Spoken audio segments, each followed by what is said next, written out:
I had driven down Hooch Road probably a dozen times and never noticed it on my right. It was a small white farmhouse that stood on the side of an old highway that ran through Great Smoky Mountains National Park in Tennessee.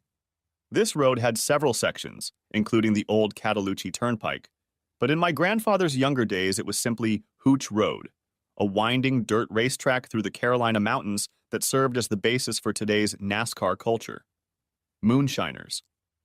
The house was neat, freshly whitewashed, straight as a pin, with a board and batten fence enclosing the pasture on the side. A patched radiator hose and steam billowing through the hood of my truck. I knew I didn't have much time left on this stretch of road, so I pulled into a gravel lot and parked halfway up the road to the house. "Hey, anybody home?" I called out, knocking on the wooden door. Highlanders can be a bit peculiar with strangers, but once they get to know you better, you can't find a better group of people.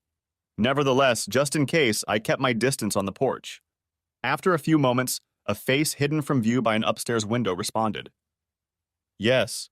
Who are you and what do you want?" A woman's voice answered.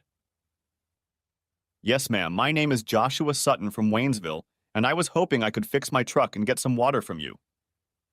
I have a burst radiator hose that I fixed quickly a few miles ago, but it won't take me any farther down the road." "Wait here," she told me, and disappeared out the window. I looked around and noticed how clean and neat everything was. All the nets were in good condition, the porch was freshly painted, and there was a garden on the side. When I turned around to the door, there were two large German shepherd dogs standing in the doorway, silent and obedient to their master. "As long as you behave, the dogs will leave you alone," the woman said, and opened the door in front of me. "Come on in. Do you need anything to drink?" "Yes, please, a glass of water, ma'am." "Are you related to the Suttons of Sandy Hollow? There's a whole clan of them in Zacky Hollow." She gave me a look. "No, ma'am, at least not that I know of. My father's family goes back several generations in Waynesville, and no one's ever talked about relatives in Sandy Hollow, but I guess you never know." She brought me a glass of water and motioned for me to sit down as the dogs squatted and watched my every move. The cool, icy water quenched my dusty thirst, and the breeze from the fan dried my sweat-soaked shirt. "My name is Sandra Dresser, and that couple over there is Samson and Delilah." The two dogs continued to sit with their tongues hanging off the corners of their mouths. "It's a pleasure to meet you, Miss Sandra. I was hoping you might have some materials I could use to make a short, flexible tube, something like rubber.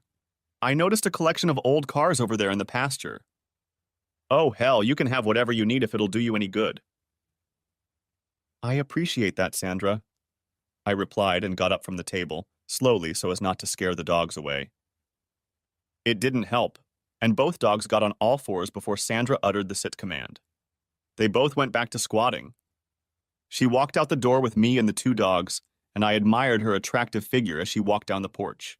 I estimated her to be in her early 30s, and her long dark hair was gathered in a ponytail and tucked into a cap. Work boots, tight jeans, and an old t-shirt completed the look, complete with a pair of bright blue eyes. Grabbing tools from my truck, we walked across the pasture to a collection of old cars parked behind a dilapidated barn. Digging around, I found some flexible steel and rubber hoses and clamps that allowed me to temporarily fix the car. An hour later, my truck was ready to go. "It's getting close to dinner time. Why don't you come in and wash up and grab a bite to eat before you hit the road?" she asked with inviting sincerity. I hesitated at first, but I was hungry too, so I agreed. Besides, the delicious smells coming from the kitchen would take me captive no matter what entreaties I made. I was not disappointed. Sandra prepared a dish of smoked pork chops, mashed potatoes, collard greens, and black-eyed peas, topped with hot, moist cornbread, followed by bread pudding and hot coffee. Miss Sandra, that was the best pile of food I've had in years, I'm serious." "It was nothing special." She tried to tone it down, but to no avail. "I don't have many guests here, and I like to cook, so I think you've come just in time." She tossed a couple bites to the two dogs, who kept their eyes on me the entire time I was in the house. In one gulp, everything was eaten, and they continued their mission with long tongues sticking out of their mouths. "About those old cars by your barn, you know there are a few people who could take a couple of them if you wanted to sell them." She looked at me for a moment before looking away. "They belong to my husband, or rather my ex-husband." They've been lying here since the day he left. Well, I know that one of them, a 65 Fairlane, is worth a lot of good money if you decide to part with it. The same goes for a 57 Ford pickup truck, I informed her. It's been gone for 2 years, and I suppose I should do something about it. A year ago, a guy from Knoxville came by and offered to buy it for next to nothing. He took me for a fool and I sent him on his way. Thinking back on it, she smiled and it lit up the room. I helped her clean up the remains of her dinner, and when I was done, I realized I had to get on the road if I wanted to make it before nightfall. I had only met this woman a few hours ago, but there was a politeness about her that was disposed and appealing. I felt a slight disappointment at having to leave. Miss Sandra, I know someone who would be very interested in this 57 Ford. If you'd like to consider selling it, I'd be happy to let him know. Let me give you my card, and if you think of it, give me a call. I'd love to come down here. I'd really enjoy it. I think she realized I was hinting at a return visit, but I left it in her hands for the moment. I had to get back on the road. We shook hands graciously, and I started the car and turned back onto Hooch Road. I drove down Highway 321, which would take me to Pittman Center, and kept thinking about the pretty woman in the white farmhouse.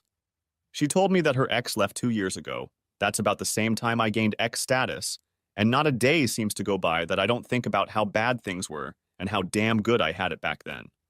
Of course, the people reminding me of that are the wrong people. I married my ex-wife 5 years before she left. Unlike Sandra's ex-husband, June Sutton keeps coming back even though the papers have been done for a year and a half. I always thought it was a good 5 years, and June continues to claim that, but a lot of dark water has flowed under the bridge between then and now. When I first met her, she was just a 19-year-old honeypot waitress at a diner, and I was a 23-year-old handyman with no job, hauling truck parts all over 5 counties and 2 states to make a living. At least I was paying all the bills in my corner of the world. June could pay her car payments and still live at home. I asked her out on a date, but she turned me down as she was apparently dating some guy from Asheville. What she didn't know was that she was a regular whore for the drum circle statue and nothing more. By the time I made my next stop at a barbecue bar driving by, their relationship was on hold. This time, when I asked her out, she said yes. We had a good time, ate a burger each, and with a 6-pack of beer in the truck, went to the Maggie Valley Fiddlers show and had a great time. It was so good that we repeated it a couple more times. Anyway, I popped the question a couple months later, and we were married 3 months after that in an outdoor ceremony next to an old country church in Sunburst, North Carolina. A year later, we scraped together enough money to buy a little white frame house on a couple acres south of town. It didn't have anything fancy, but it had enough room for a garden and a shed I could use as a workshop. There were no kids at that point, and June was enrolled in the local community college, continuing to work at the BBQ during the day and a couple evenings during the week. I spent most days on the road delivering and taking orders, occasionally dropping in for an overnight stay in Tennessee. Life continued like that for the next couple years, until June graduated from high school and got a job as a shift nurse at the local county hospital. I was still traveling daily and was promoted to regional manager. It wasn't much of a distraction on the road, but it was a better paying job. I received a portion of the commission on all sales. Since we were both working full-time now, and June was working shifts, we had to make the most of the time we had together during the week. She usually had to fill in for each other every weekend, and every 12 weeks she switched to night work with 12-hour shifts. The only upside was the pay raise. After a couple years, she was making almost as much as I was, and we were able to double the house payments. On weekends, when her shifts allowed, we hit a couple of night spots in Asheville, usually with 2 or 3 other couples we knew. A few people from her work started joining us as well, and eventually we formed a weekend hangout of about 12 people who got together in one form or another on a fairly regular basis. One of the places we frequented was a dance hall on Patton Road in Asheville. It was a long bottleneck kind of place with a lot of people, and we all fit in quite well. We went there in pairs, most of us were married, and before the night was over, I would end up dancing with some of the others, and June would do the same. I always thought there was nothing wrong with that. Sometimes people danced with people they knew there or went to school with. I did that too, and June did too. Like I said, there was nothing wrong with it. We all went home with the people we came with. But, as with anything, eventually some ferret comes along and atomizes everything. A few months after we started going to this particular place, I was dancing with one of the girls at our table, a co-worker of June's named Terry, who somehow kept directing us to the other side of the dance floor. I didn't pay much attention to it because I was, by and large, innocent. When the next number came up, she left me on the floorboard for a slow dance and turned the stove on full blast. We were at the far end of the set from our table. Jesus, Terry, what are you doing? Nothing you don't already want to do from the feel of it. I was a young guy dancing with a girl and she smelled great. Sure, the blood was flowing and I'm sure that was the intention, but I was a happily married guy and despite the possibilities, and there were many, I hadn't cheated and I wasn't going to. Terry, I'm a one-woman man. If you weren't, I'm sure we'd be at my house by next week, but June will take care of that tonight. I smiled, trying not to blow her off. She only smiled back and said, "Oh, I'll get the chance someday." We changed the subject and finished the dance, after which I turned her back to her escort, a guy named Tom. June and a few others were still on the dance floor, and as I looked around the floor, I noticed that she was dancing pretty damn close to some guy I'd never seen before. He was whispering something in her ear and she was just smiling and giggling. But then he grabbed her and she was clearly enjoying it. For a moment I thought about getting up and breaking into the dance, but then I remembered about Terry. In hindsight, I should have intervened, but that was all in the past now. Someone ordered another round of drinks and June returned to the table with her newfound dance partner. I feigned ignorance as she introduced him as Charlie, an old friend from high school days until his family moved to Asheville. I didn't like him from the start, though, where his hand used to be probably played a part in that assessment. Maybe it was his cocky smirk as he looked at me with his hand on my wife's shoulder. But when June saw my reaction to him, she cooled down a bit and took her hand away. He lingered for a few moments and then moved on, giving June a quick peck on the cheek and shaking my hand. I felt like squashing the little sucker, but I kept my decorum. On the way back to the house, the conversation was expected. "Do you let every man run his hand over your ass when you dance with him, June?" "No more than if you let a girl stroke you," she replied. This caught me off guard. Terry deftly moved us to the far end of the room. At that moment, I didn't think to look to see where June was. "I didn't ask her to and nipped it right then and there," I replied. "Well, neither did I, big boy. Do you get jealous every time a man thinks he has a shot at impossibility?" She grinned as she said this and diffused the tension. "Charlie has about as much chance of getting me into bed as Terry does." "I mean none." She was right. We both got hit by balls and we needed to stop the game. We did so that night when we got home, and I hit a home run after a nice pleasant warm-up. For the next few months, things were good. We got together fairly regularly, splitting the driving duties amongst ourselves. One Saturday night, I was one of those assigned to sufferers, and the women in our group outnumbered the men 2-1. 4 guys were in the National Guard that weekend and couldn't make it. June and a few of the girls were slinging tequila and confidently on their way to getting hammered. The problem with June and tequila is a common one. She loses all her inhibitions. In other words, she's not going to be easy to deal with. I tried my best to keep up with her and dance as much as I could, but the dance card was filling up with other girls who were performing alone that night, including June's friend Terry. Having to keep an eye on June and the others and fend off Terry's brazen seduction.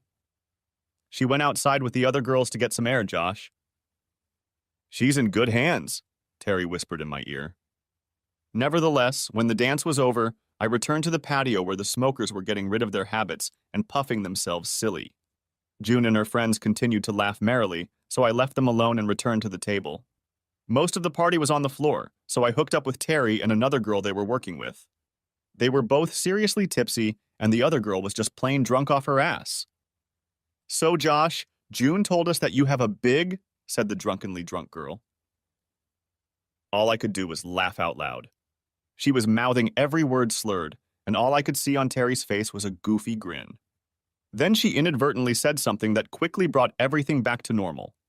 I was the only sober one at the table. Drunks think everything around them is funny as hell and, God knows, don't know when to shut up. It's not fair that she has 2 of these and we have none.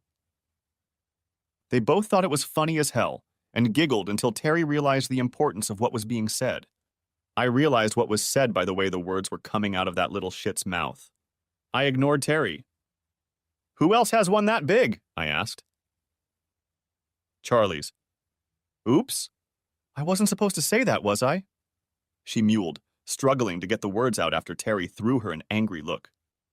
I guess Terry, even in her drunken state, understood the implications of what was said at the table. I got up to go to the men's room while Terry tried to intervene. "Not now, Terry," I said firmly. Now the comments could have meant something very different from what I thought they meant, and I didn't know. Two drunken women were giggling at the fact that my wife had two men, me and someone named Charlie. It could have meant that she had fun with him before we got together, or that she had fun with him since we had been together, or that she was having fun with him now. Of course, it could have just been the ramblings of a drunken drunk. It was getting close to closing time, and I needed to help corral the chicks, so I gathered the drunken company on the patio, not missing the gathering of horny young men who had decided the choice was ripe. The two of us designated drivers loaded everyone into two cars and hit the road. By the time June and I reached home, it was 2 in the morning and I had to carry her like a sack to bed. I sipped my beer and sat outside, thinking about the plan. If she was doing something one-off, I'd probably put up with it, but this wasn't a one-off. Far from a one-off. The funny thing is, I know she loves me. So I could put up with a one-time thing if she drank too much or something and didn't do it again. But if it was the same Charlie from a few months ago, it wouldn't be a damn mistake. For a while, I stayed overnight on Tuesdays and Wednesdays every week. Tuesdays were June's day off, so if she was having fun with someone, there was little chance of being caught. Sometimes the cruel master of fate plays his hand just right. Such was the case with my marriage. The following Tuesday night, I drove back to Waynesville instead of staying in Sevierville, Tennessee. I had a bag of BBQ and a few drinks and settled in to watch the game from the upper field across the street from our house. When I arrived, it was already 11 p.m. and June's car was gone.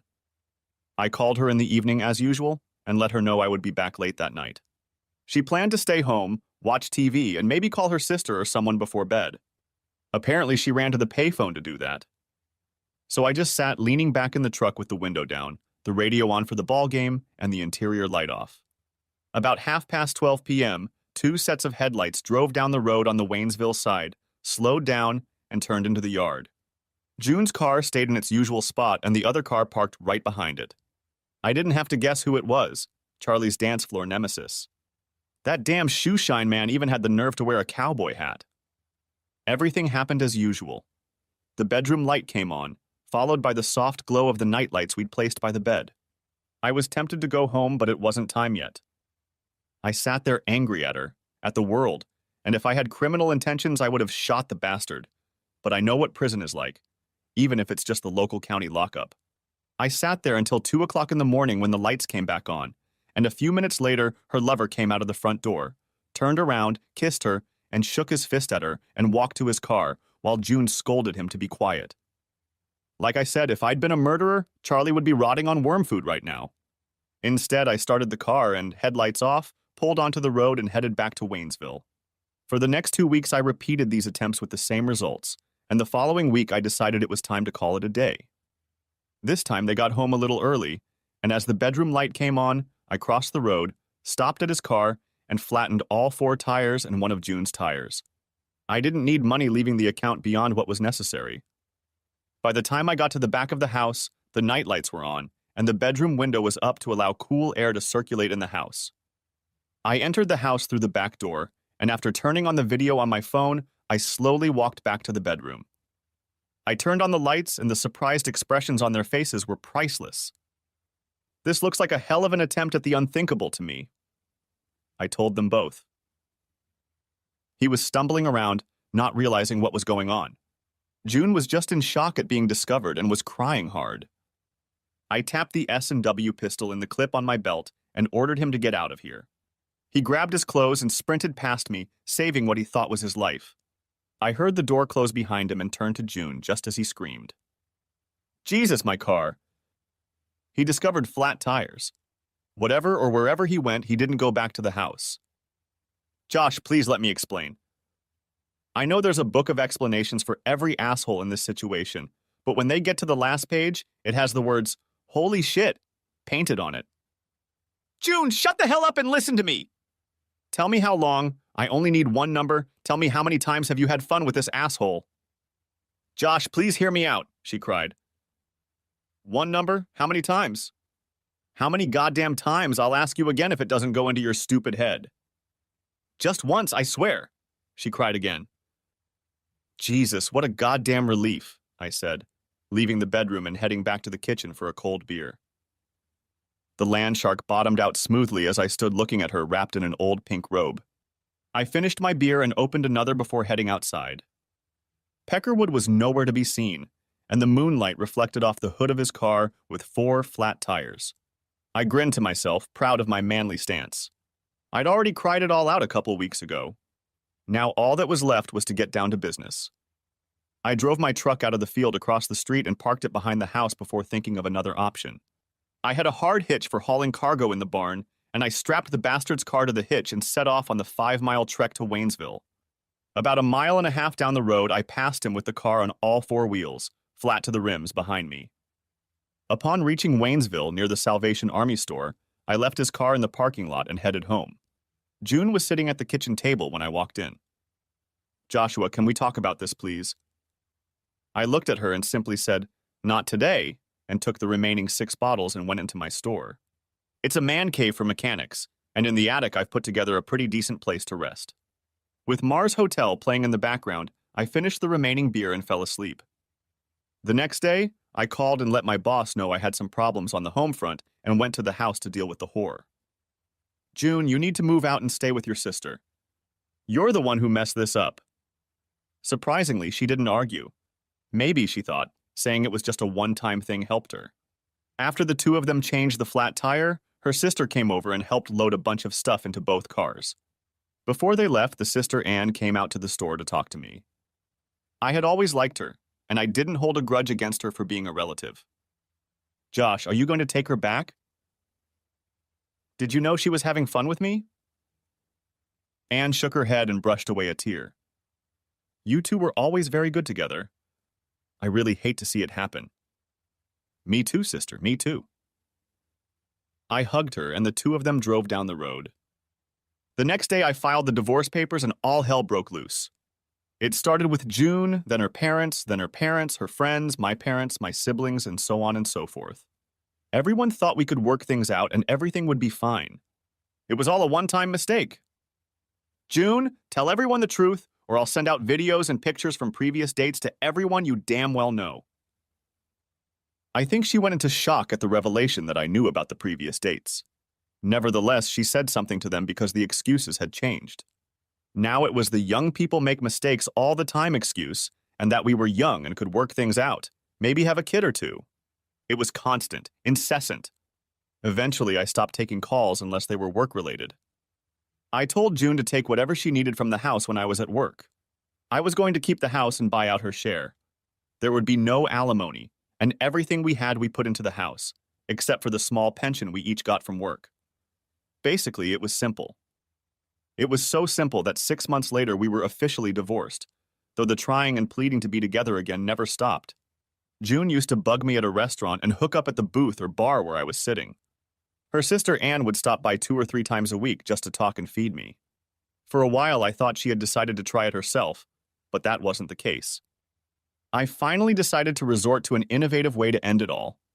I called Terry and asked if she wanted to go to the dance hall on Patton on Friday night.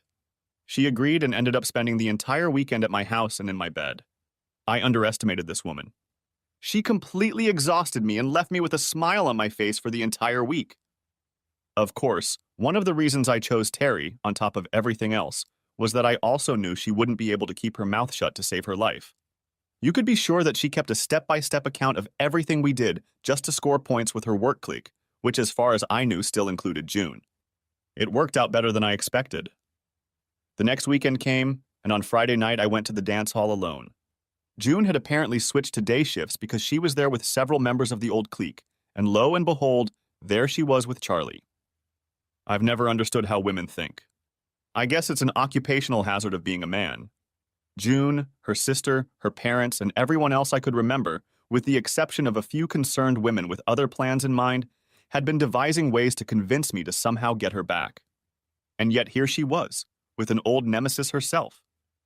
I took a seat at the bar and sipped a cold beer, watching the couples on the floor. Soon June and Charlie slipped out there and performed a dirty number for someone else's benefit. I guessed it was for me. When they were done, Peckerwood went back to his table and June walked over to the bar. It doesn't have to be that way, Josh. In what way? We're not together or with other people.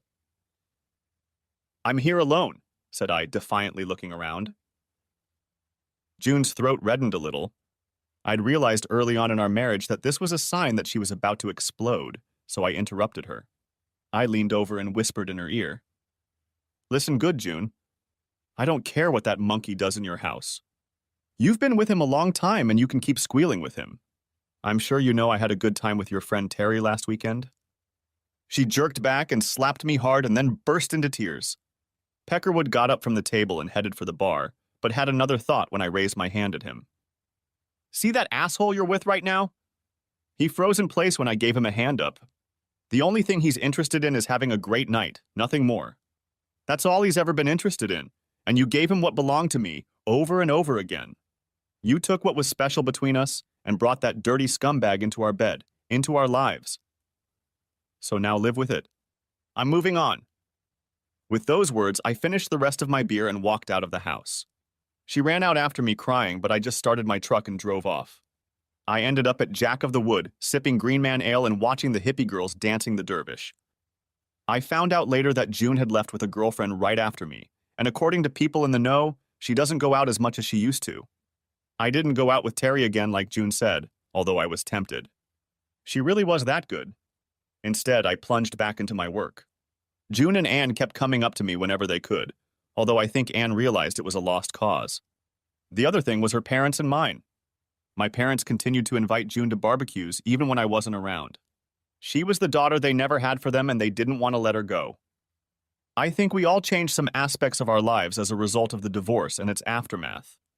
For me, it was going back to the woods. Growing up in the Smokies and national forests gave me a sense of belonging, a kind of identity. I wasn't a redneck, whatever that means, and I wasn't a redneck. I guess I was a forester at heart. So I changed my habits. When I drove into Tennessee on my route, I used to drive through Murphy or cross I-40. Instead, I started taking the old Cataloochee Turnpike or the Hooch Road through the mountains. It was a little longer, but in good weather it was a great ride, and sometimes I could stop and cast fishing line into the creek along the way. How I didn't see that neat white house on the Tennessee side on all those trips, God only knows, but one day I did. I had just finished cutting the grass and set the mower down and was sipping a cold beer when my phone rang in my pocket. Joshua, hi, this is Sandra Dresser from Cosby. You stopped by my place last week to get your truck fixed. I remembered. Hell, for the past few days I couldn't get her out of my head. There was something about her that made me feel comfortable, even though I'd only met and talked to her for a few hours. I'd been meaning to call her about that '57 Ford for a long time with some new information. Hello, Miss Sandra. I never forget a gracious hostess. I was going to call you in a day or two about your old Ford. Yes, that's exactly what I was calling about, that and others. You made me think about them again, and I decided to do something about them. I thought maybe you might want to stop by here next time and help me figure out what my next steps should be. There were 11 old cars on this lot, and all of them, as far as I could see, were in very good condition body and frame-wise.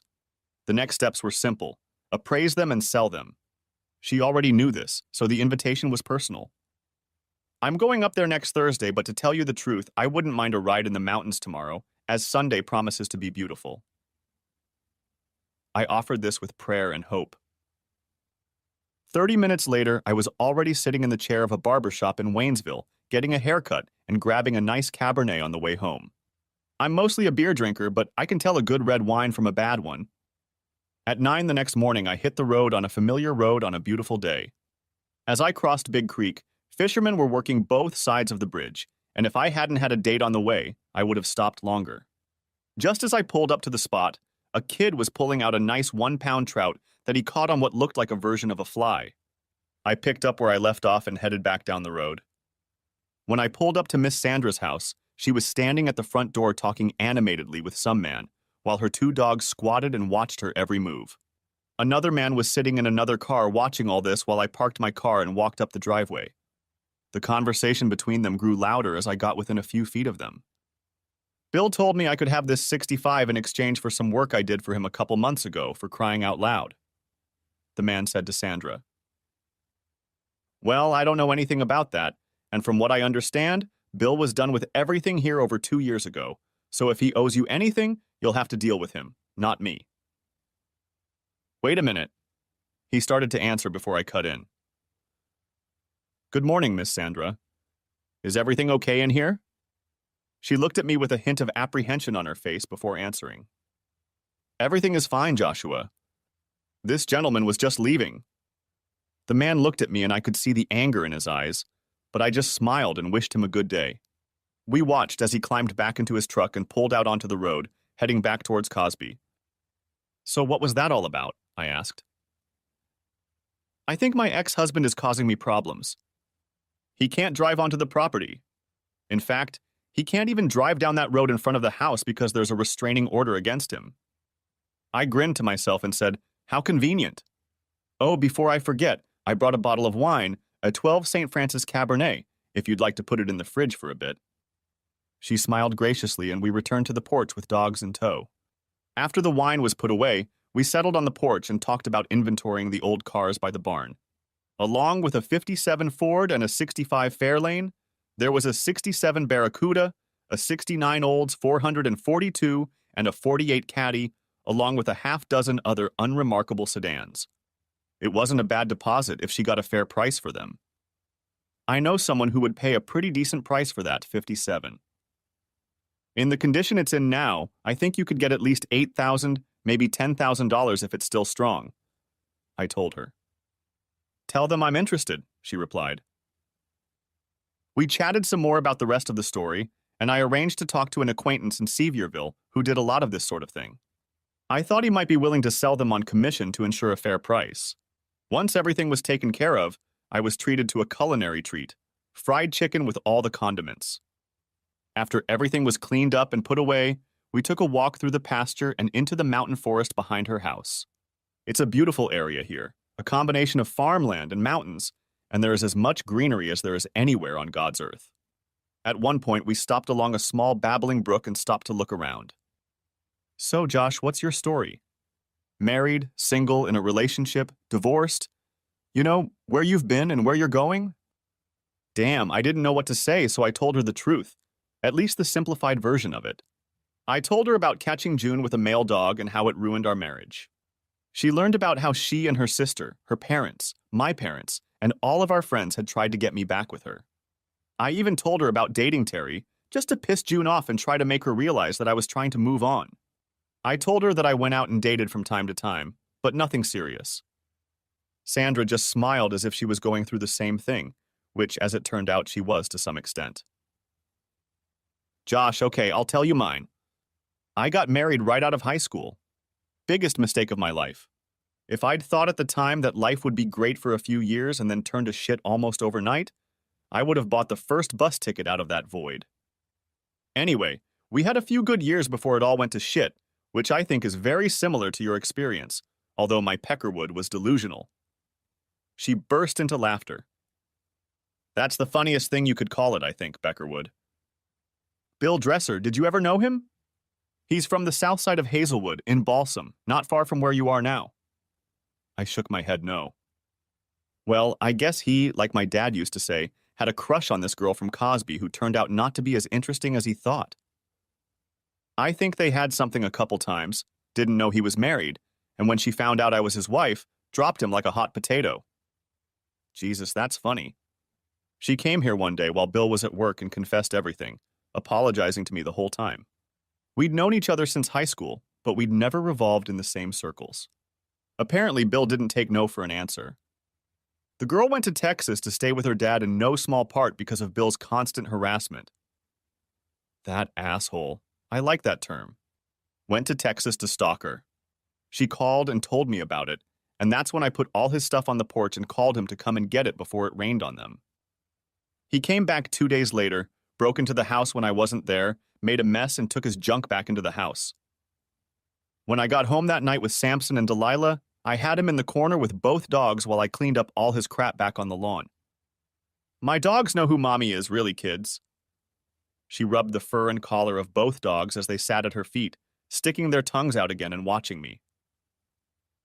The next day, Daddy and I went to the lawyer's office and got a restraining order against him, and a couple days later he was taken to work.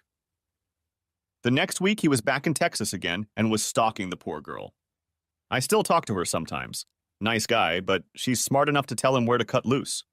For all I know, he's living in some woman's trailer in Silva. If Sandra was hurting from the experience, she didn't show it with a huge smile on her face. Kicking that bastard out was the best thing I ever did, she said after some thought. We talked some more after that, and I found out that Sandra had settled down quite well after the divorce. She worked as a nurse midwife in much of eastern Tennessee, mostly in the foothills. The farm she lived on, she had inherited from her grandmother years ago, and had grown a small 3-acre plot of tobacco before the divorce. After she left, there was no one to care for it. Back at the house, I took a close look at the old cars by the barn and took pictures to show them to my friend. Since it was late and I had to go to work in the morning, we parted with a very pleasant hug, and she broke the embrace with a long kiss on the cheek. I'll probably drop in on you tonight this week, maybe Thursday, if I hear back from my friend in Sevierville. If I'm not there, I'll be very glad to, Mr. Josh Sutton. I'll call you to let you know. She smiled. That late Sunday afternoon, I set out again for Hooch Road like a kid with his first crush in the schoolyard. It was a sort of half-date. Not exactly a date, but something other than just socializing. For me, Thursday couldn't come fast enough. On Tuesdays, the barbecue joint offered fried catfish with all the trimmings for $9.99 plus drinks. It's thin fried strips of fish, coleslaw, beans, potato salad, and Carolina hush puppies, which are the best in the state. June and I went there often, but this evening I went in alone and took a vacant booth to read the paper while I ate. I hadn't even started my meal yet when they walked in, noticed me, and all 3 of them slipped into my stall. Look at that, it's the long-lost traveler, Dad said to me, slipping into my side of the stall. Mom and June sat down across from me. I'd be lying if I said June didn't look good. She looked better than just fine, and she knew I knew it too. I assume you guys just happen to be here when I'm sitting like this? I asked them, no one in particular. We come every Tuesday, Josh. You know that, said Mom. June just smiled and turned on the twinkle toggle switch for her eyes. On top of the fact that she was sitting there all tucked up, it made her look even better. That's right, Catfish Tuesday and Brisket Thursday, the best in all of the Carolinas right here, piped up Dad. Okay, I was cornered and I knew it, so we all filled our plates at the receptionist's counter and sat down to eat. I think there was a contest to see who could eat the most. I was competing to see who could eat the most. For me, it was probably the most awkward meal I'd had in a long time, but for the 3 of them, it was just like old times. Isn't this great? I remember all 4 of us gathering here every week, said Mom with a wide smile on her face. June just brightened up. I just had to go to the bathroom. When I came back, Dad started to get up to let me back in, but I gently put my hand on his shoulder. Oh, you don't have to, Dad. I've got an early morning and I need to spend the night. I'll stop by Hickory first thing. I tossed the 20 on the table, smiled, wishing everyone a great night, even June, and headed out the door with a satisfied grin on my face. It was only 6:30 in the evening. 30 minutes later, I was already at the Boojum to room with a cold pint of beer. The beer hall had always been a favorite hangout, but until recently it hadn't had any live entertainment, unless you counted village drunks who wandered in by mistake as such. A couple months earlier, Ben and Kelsey, the owners of the place, had added a live band on Saturday nights and plenty of room to kick up their heels. It wasn't June and her associates' favorite place, so I started coming in here regularly. Besides, it was a great place to pick up a friendly girl with similar inclinations. That night, Ben was working the bar and pouring me my usual double IPA while I admired the scenery. There were a few girls playing pool and the usual assortment of guys sipping their early evening pints and watching the game on the screen above the bar. Long time no see, stranger. How you doing? She asked over her shoulder, taking a seat next to me. She looked damn good as usual, but Terry always looked good. Damn good and perfect for a slow evening like this. I hadn't gone out with her since that first time I wanted to encourage June to move on with her life. Obviously, it hadn't worked. Well, Terry, I'm doing great, and you look like life is treating you well, too. I praised her sincerely. I think I'm doing okay. Things have been a little slow lately, but having you here gives a girl hope. At those words, she patted my thigh. I bought her a beer and we sat down at a table in the corner next to the girls playing pool. We chatted about what was going on, and I learned that the old clique still got out on the weekends sometimes, and even June joined in the festivities. I didn't ask, and Terry didn't offer any details about who the ex was currently partying with. It was none of my business, but the longer I sat with her, the more I realized who I wanted to spend the evening with. After a couple hours, we got down to it and fell asleep. She didn't have to go to work that morning, so I let her roll around in bed and hang out at my house. Josh, I know you and I aren't going to be a couple or anything, but I'd like to keep things casual once in a while. Are you okay with that? After the previous evening and morning's awakening, I was sure it was a good idea.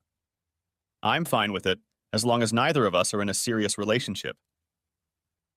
That same day, Sandra called to let me know she would be home Thursday afternoon and evening, unless she was called away for an unexpected delivery. That call really brightened my day. I contacted a friend of mine in Sevierville, and after looking at his email, I saw that Sandra was going to pull off a nice score if she accepted his offer. When I got home that night, all hell broke loose at Joshua Sutton's house. Terry had made herself at home that morning, as I had suggested, and around lunchtime, June and my mom stopped by on some pretext. It wasn't the first time she'd done this. She made up a whole list of excuses, or my mom might have stopped by on some business. It didn't matter if I was there or not. It was pretty clear what Terry was there for, or at least when I was there.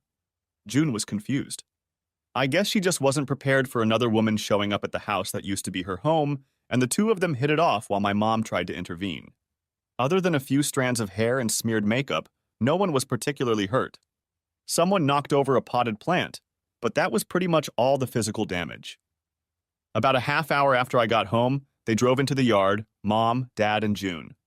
I don't know what they were going to do, but I cracked my neck and waited for them to come in. Mom started first. Joshua, I don't know what kind of house you have, but having vagrants running through it at all hours of the day and night is wrong. Dad just sat there and kept quiet because he knew better. I looked questioningly at June and then at Mom. Okay then. How old am I, Mom? 30. And how long have I been living on my own? Since you turned 19, I think. That's right, since I was 19. And I've lived in this house since I was 24, right? She nodded in agreement. And I'm a married man now, Mom? Well, you were and should be.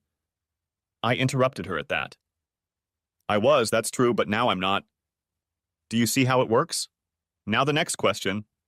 Who are these tramps you're talking about, Mom?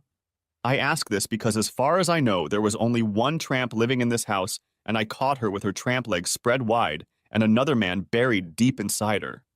So who are these tramps running through my house? I'd like to know. Mom and June sat on the couch, stunned, and couldn't say anything.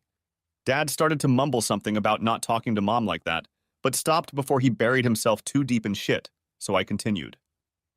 Let me be honest about a few things. I pretty much own this place, and as a 30-year-old adult who isn't married to anyone or a monk or anything like that, I like a little fun company every now and then. You can always take me, June cried big tears. I just laughed and took another sip. I had you, and look how that turned out. Okay, here's how it's going to be. I don't want anyone coming into my house in the middle of the day when I'm not here. I didn't make a big deal about it before, but now I'm telling you all. I'll change the locks if I can't trust you. One more thing, if I have guests you don't like, don't come. Come back another time and we'll grill a burger or something. But if I've got a hottie in my single man's house, what do you think it's like when Mom and Dad try to waterboard the party, huh? I grinned, looking at the three of them. Any of you want to grab a beer or something? You too, June. Mom and Dad got themselves something to drink and pulled an ice-cold chicken out of the fridge. I took June to my workshop. Look, I'm going to go by the book. You have no reason to come into my house and bitch about the company I keep or anything else going on in my life, June. None. You're having fun with someone right now, I know. I've never realized that. Why do you think it's okay if some guy is entertaining you, but you get into a fight if Susie Q, Jill on the Hill, and, yes, even Terry get the love you threw away for that creep Charlie? You did this to us, June, not me. I have no idea who you're giving yourself to now, and frankly, I don't care. So it boils down to this. You need to start being civil and get on with your life, and stop trying to trip me up with my own parents. I know they love you and you love them. I understand that, but I want you to get off Terry's back. She hasn't done anything to you, and I haven't done anything to you for that matter. She lowered her eyes to the ground, and when she looked up at me, I saw pain in them. I knew she still loved me, but despite that, she continued to cheat on me even as she tried to supposedly win me back. We went back into the house, and Mom and Dad were leaning back in their chair watching some old TV show. By the time they all left, I was done, aside from Terry's phone call. I needed to apologize for the family commotion.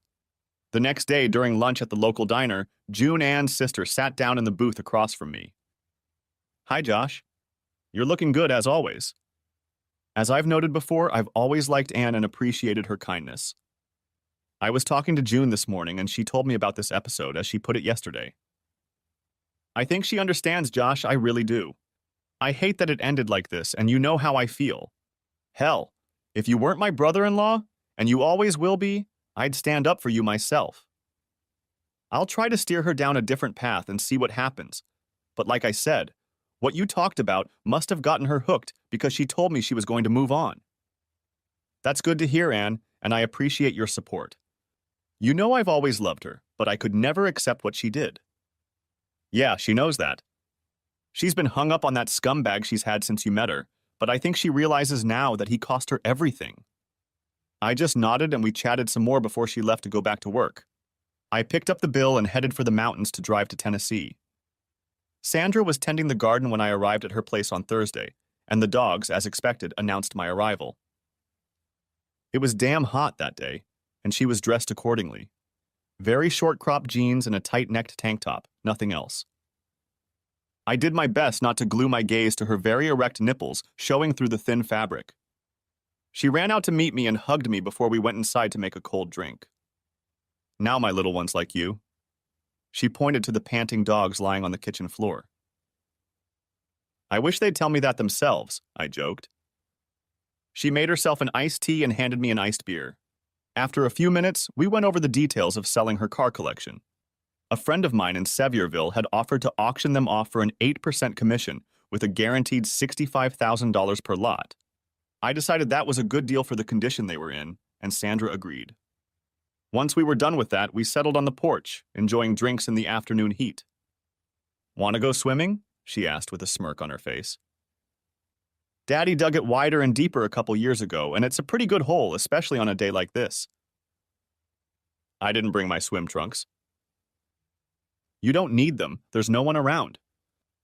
"Well, I'm not shy around women, and I know I have no body flaws," so I agreed, trying to wipe the huge grin off my face.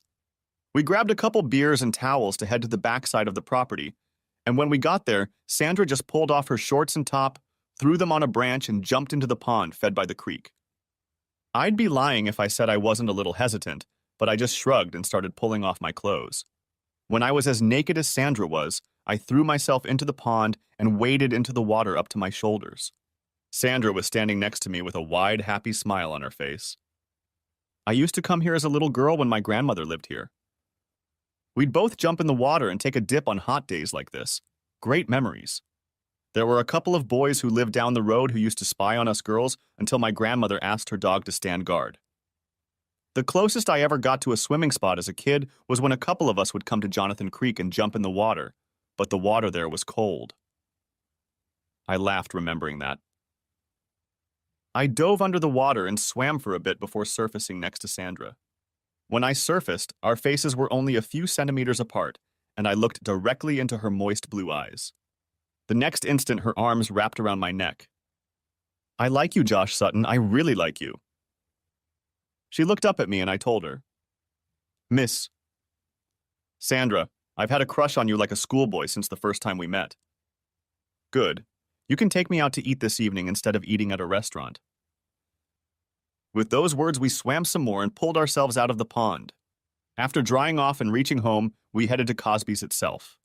I have to say there aren't many restaurant options in Cosby, but there is a Magnolia Tree, and they have great brisket, so that's where we headed.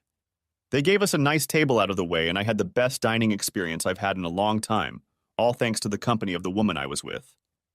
I don't think there was anything we didn't talk about at some point, and by the time we got out of there, it was getting dark, and I still needed to get her home. We pulled into the gravel lot around 9:30, and I walked her to the door and kissed her while Samson and Delilah stared at her. You don't have to go to Savierville tonight, Josh. I've got the guest room ready. You can have a hearty breakfast and hit the road as early as you like. Her smile convinced me, and after calling the inn and canceling my evening reservation, I spent the night in her guest room rather than my bed, and in the morning she sent me off to work, feeding me an old-fashioned country breakfast. This time I made a date for Saturday afternoon and dinner in Gatlinburg. Saturday night we spent the night at a bed and breakfast in the village of Gatlinburg. Sandra was very different from the previous women in my life, especially June and of course Terry. She was sensual. I don't know where she learned that, but I realized even then that her ex-husband was a damn fool. From that point on, we started courting each other and continued our semi-remote meetings, staying at her place more often and occasionally taking Sandra's car to Waynesville. I met her dad, who regarded me with some wariness until Sandra spoke to him privately. I don't know what she said to him, but from then on he was always friendly to me. One bright and sunny Saturday morning, wetting a dry fly on the ripples of Big Creek, I made the decision to take the next big step in my life. As soon as that thought entered my mind, the line on my fly fishing rod tightened hard, and the jerk of the reel chased the line until I caught it with my thumb and the fight was on. After a few minutes of enjoying the game, I pulled out a 1.5-pound brown trout. It was a good sign for me and confirmation that life was going well. Later in the afternoon, Sandra and I returned to Waynesville and decided to spend the evening in Asheville. As it turned out, we ended up at the dance hall on Patton, where I so often spent evenings with my old friendly company. I didn't have much time with my old group of friends, including Terry. After I developed a serious relationship with Sandra, it had to be cut short for a while. Well, I should have known that I would run into a lot of acquaintances. Terry was there with her current chosen one, as well as a few people from the old gang, including a few from the hospital where Terry and June still worked. I could see her from across the floor. June was with some guy I didn't know and looked happy. June had done her best to move on with her life and even apologized to me for ruining our marriage. My parents still treated her like a daughter, and frankly, it didn't bother me one bit. Of course, she didn't know I was in a serious relationship, and this was the first time she saw me with Sandra. Sandra and I had danced a few numbers and were socializing at the bar when June came up behind me. "Hi, stranger," she said to me as I turned around. "Hey, June. You look good." I didn't see her companion anywhere nearby. "Neither do you, Josh. Your mom and dad said you're doing well and spending a lot of time working in Tennessee. I'm happy for you, I really am." I introduced her to Sandra, and there was a hint of sadness in her eyes, but she was good at hiding it from others. At least it seemed that way to me. We hugged lightly and she went back to the group she was with. The next moment I felt myself getting a kick to the head. Sandra shrieked. "No, Bill, you can't do that." But it was too late. He swung at me again, and I put him down with a right punch. Sandra cried, and then to my surprise, June came running over and bent down to help the man lying on the floor. "Jesus, Josh, what the hell?" asked June. I looked at her and tried to grasp the connection before I realized it was the guy she was with earlier. "Honey, this is my ex-husband, Bill," whispered Sandra to me. "June, he attacked Josh, not the other way around," she told her. By then, the bouncers had picked him up off the floor and carried him out the door, and June had excused herself to the restroom. Sandra and I went back to the bar and the 2 fresh drinks that were waiting for us, courtesy of the establishment. "Now you know why I had a restraining order." "He's crazy," she said. I just agreed and tried to dismiss the thought. This episode marred our evening somewhat, and as we were just about to leave, June approached us again. Sandra explained who he was and what he did, and June almost cried. Since he was her traveling companion, amazing coincidence or not, she was without a car, and the 2 of us agreed to drive her to Sister Anne's house. As we were leaving, June stopped to wave goodbye to someone, and Sandra and I left the house and headed for the parking lot. June was just coming out behind us and catching up to us when I saw a white flash and a loud pop in front of me. I dropped to the ground and immediately returned fire. Bill Dresser slumped over on the spot. I began groping myself to determine if I had been shot. I felt no pain or impact, so I assumed the drunken brat had hit me. At that moment, Sandra screamed in panic. "Oh my God!" I turned around. June was lying on her back. Home security was already rushing to the scene when I approached her and realized she was still alive and semi-conscious. Some people compare this experience to time standing still, but it was more like watching a movie and being somewhat detached from the events. The woman asked me to step aside and started administering first aid, and after a few moments, which seemed like moments to me, but were actually a few minutes, an EMT arrived and took over. They took her to Mission Hospital and we followed them. At one point, it occurred to me to call Anne to let her know what had happened and ask her to come to the hospital. When she arrived, June had already been moved to the operating room, and we sat in the surgery room waiting for someone to tell us something. Eventually, a nurse came out to us and told us that June was still in surgery and that it would be another long night before they knew exactly what condition she was in. For now, her condition was critical. Sandra and Anne were left alone while I went to get food, and when I returned, they were both waiting by the window, holding hands. Anne was in a terrible state, but after we crammed some food into her, we all settled down nearby and waited for the operation to begin. 3 hours had passed when the doctor came out to share his prognosis. Right now, she is in the ICU, and we think she will live. The extent of her injuries will not be known until she comes out of the induced coma we put her in, so her body can recover. The bullet fragmented on impact, but some of it grazed the medial temporal lobe, which may affect some types of memory. We won't know until later, but from what we discovered during surgery, her motor functions shouldn't be affected. Obviously, we'll know more over the next few days. We were allowed a few minutes of quiet time with her, and Sandra and I spent the evening comforting my distraught sister-in-law. The next morning, the doctors gave Anne and her parents the latest news. It was basically the same as the previous night. June remained in an induced coma for 4 days. When she was awakened, Anne and her parents were there, and the first person she asked to see was me. Before I went to the hospital to see her, Anne brought me up to speed. She has good speech and hearing, although her right eye is still a little clouded, but the doctors think that will pass with time. The thing is, she's lost some of her memory. She has no idea how or where she was shot or by whom. You need to prepare for that, Josh. She thinks she's still married to you. It's like nothing has happened in the last 2 or 3 years.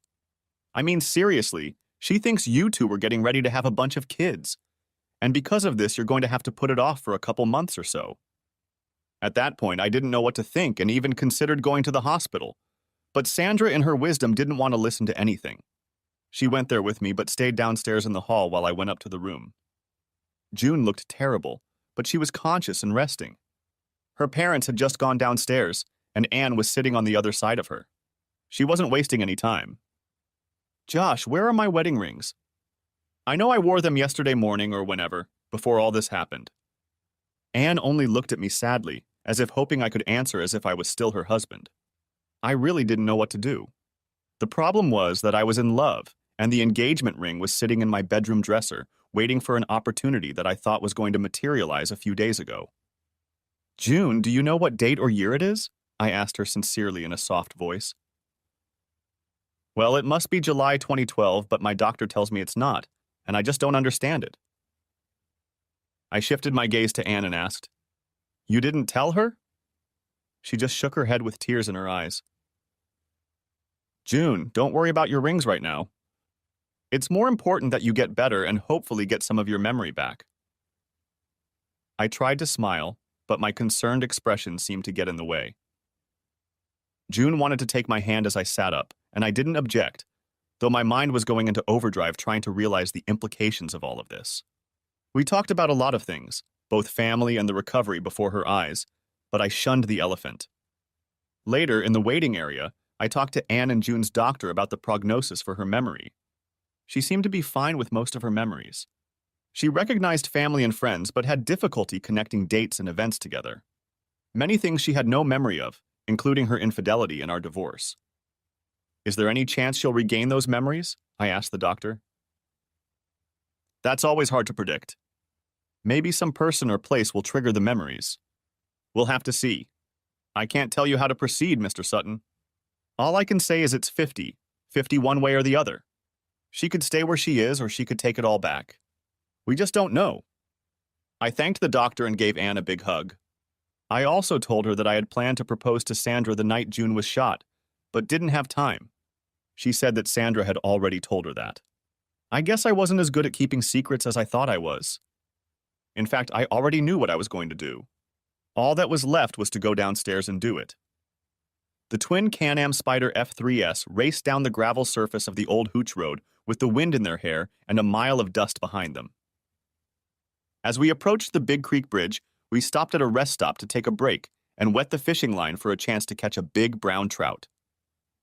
Suffice it to say, it's still roaming those same waters today. A lot has happened in the past year since June was shot, and Bill Dresser rested in peace after our fight in Asheville. I sold my home in Waynesville, and the company let me work out of the regional office in Cosby, my choice. I chose an extra room in Sandra's farmhouse, since most of my work was during the daytime commute. I still have to work at night, but it is manageable. Sandra works almost full-time as a midwife, but last May we took 2 weeks off to enjoy the sunshine together in Key West. Joshua and Sandra Sutton returned semi-rested, tanned, and ready to start their new life together. A year ago, as I took the elevator down to Sandra in the hospital lobby, I thought back to my failed marriage and what might lie ahead, and it was a very simple decision. I had already moved on. Why should I throw away the happiness I had now for someone who was still a cheater, a cuckold, and a whore, even if she didn't remember any of it? Hell, I know drunks who remember nothing the next day and remain the same person they were the day before. Anne made it easy for me. She sat June down and explained life to her. She even brought in my old nemesis Charlie to see if it would jog her memory, but to no avail. Eventually, June accepted the truth, even if she didn't remember it, and I think it eventually caused her a lot of remorse. She went through a period of depression, and then my angel did something amazing. One weekday afternoon, Sandra traveled to Waynesville on her own. I was on a business trip and knew nothing about it. She told me about it a couple months later. Josh, I felt I had to do something. I want you to imagine how you would feel if the same thing happened to you and the woman you love ran off out of the blue with no explanation to marry some other guy. I don't know exactly how I would have reacted, but I'm sure it would have been pretty much the same thing June experienced. She knew that her husband, or the man who used to be her husband, was in love with a woman and was planning to marry her. It must have devastated her, and I can understand that. She knew too. She knows the truth and admits that it was her act that plunged her into those depths of depression. I gave her a choice. Either wallow in self-pity and spend the rest of her life in misery because of what she had done, or move on with her life as she had before the shooting. The choice was hers. The benefit of moving on was her friendship with me, with us, with both of us, and that's exactly what she's doing. By the time we had cast our rods into the waters of Big Creek, 2 more Can-Am Spyders were parked next to us, and June and her significant other, with whom she had lived for the past 6 months, dismounted and joined us, trying to convince the big lurker to take another stab at it.